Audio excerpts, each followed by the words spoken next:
Srinivasan Service Trust Thirukkanangudi, as part of our commitment to environment conservation, we are actively involved in sparrow conservation in 44 villages, which is spread across 3 blocks, which is Chermadevi, Kalakada and Naganeri. The theme for this year's World Sparrow Day is Give Them a Tweet Chance. The goal is to spread awareness of the increasing pollution worldwide. Our dedicated field officers have been working together with the community to save the sparrows. It's just not a conservation, it's a shared effort.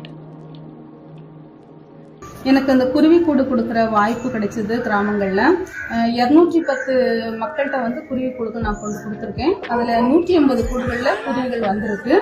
So அதனை சரியான முறையில் கவனிக்கிறதுக்காண்டி தன்னார்வலர்களையும் நாங்கள் உருவாக்கியிருக்கோம். அவங்களும் காலையில போய் பார்த்து சரியா கூடுகள் கட்டப்பட்டிருக்கா, குருவிகள் கூட்டுக்கு வருதா அப்படிங்கிறதையும் பார்த்து எங்களுக்கு தகவல் தெரிவிக்கிறாங்க. 6 மாசத்துக்கு முன்னாடி கூடு கொண்டு தந்தாங்க. அது கூடை கட்டணும். கூடை கட்டி 1 வாரம் கழிச்சு தான் குருவி அதில் அடைஞ்சு முட்டை விட்டு குஞ்சு பொரிச்சிச்சு. நாங்கள் தானியம் போட்டோம், அதை பராமரித்தோம். காலையில் அதுக்கு அந்த குருவி சத்தம் கேட்கறதுக்கும் நாங்கள் அதை பார்க்குறதுக்கும் எங்களுக்கு ரொம்ப சந்தோஷமா. As part of this initiative, we organize community meetings, rallies with support of local volunteers and community members to make them sensitize about sparrow conservation. சிட்டுக்குருவி எல்லாம் அழிச்சிட்டு வரக்கூடாதுங்கிறதுக்காக அடுத்த வர ஜென்ரேஷனில் ஒரு பெரிய விழிப்புணர்வு எடுத்துகிட்டு வரோம். என் பஞ்சாயத்தில் இளையார்குளம் கிராமத்தில் 64 வீட்டுக்கு 64 சிட்டுக்குருவி கூடு கொடுத்துருக்காங்க. சிட்டுக்குருவிங்கிற பறவை அழிஞ்சு போகிற தருவாயில் இருக்கும்போது இங்கே ஒவ்வொரு வீட்டுக்கும் ஒவ்வொரு கூடு கொடுத்தாங்க. அந்த கூட்டில் ஆணும் பெண்ணும் கூடு கட்டி அடகாத்து முட்டையிட்டு அடகாத்து குஞ்சு பொறுக்கி பார்க்கும்போது இப்போ 100 பறவை சிட்டுக்குருவியை பார்த்த இடத்துல இப்போ 1000 சிட்டுக்குருவியை பார்க்கும்போது ரொம்ப சந்தோஷம், ரொம்ப மகிழ்ச்சி.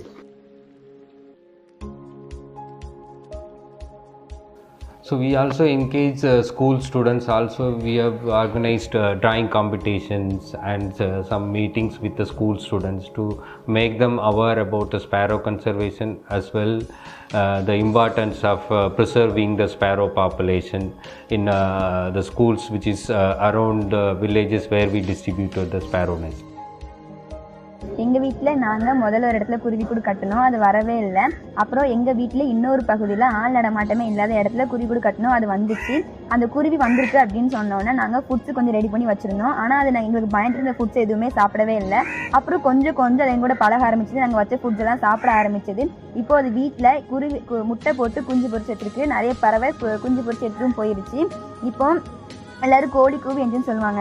ஆனால் நான் வளர்த்த குருவியால், நான் கட்டின குருவி கூடால இப்போ நான் அந்த பேர்ட்ஸ் போடுற சத்தத்தால் தான் நான் எந்திக்கிறேன். எனக்கு கொடுத்த குருவி கூடுக்கு ரொம்ப தேங்க்ஸ். நான் காலையிலே எழுந்து நான் கிளம்பும்போதும் நான் சாப்பிட்ற சிட்டுக்குருவிக்கு கொஞ்சம் வைப்பேன். நம்ம நிறைய கிராமங்களுக்கு சிட்டுக்குருவி வளர்க்குறதுக்கு கூடு கொடுத்துட்ருக்குறோம். அதில் பார்த்தீங்கன்னா முன்னாடி பெரியவங்க தான் நிறைய ஆர்வமாக வாங்கிட்டு போயிட்டு இருப்பாங்க. இப்போ சின்ன குழந்தைங்க அவங்க தான் நிறைய வளர்க்குறதுக்கு இன்ட்ரெஸ்டிங்காக குருவி பாக்ஸ் எல்லாம் வாங்கிட்டு போயிட்டு இருக்காங்க. இப்போ வருங்காலத்தில் பெரியவங்களை விட சின்ன பிள்ளைங்க ரொம்ப ஆர்வம் காட்டுறதுனால குருவி இனம் அழியாம பாதுகாக்கப்படும் என்று நான் ரொம்ப நம்புறேன். சிட்டுக்குருவியே பாதுகாப்போம்.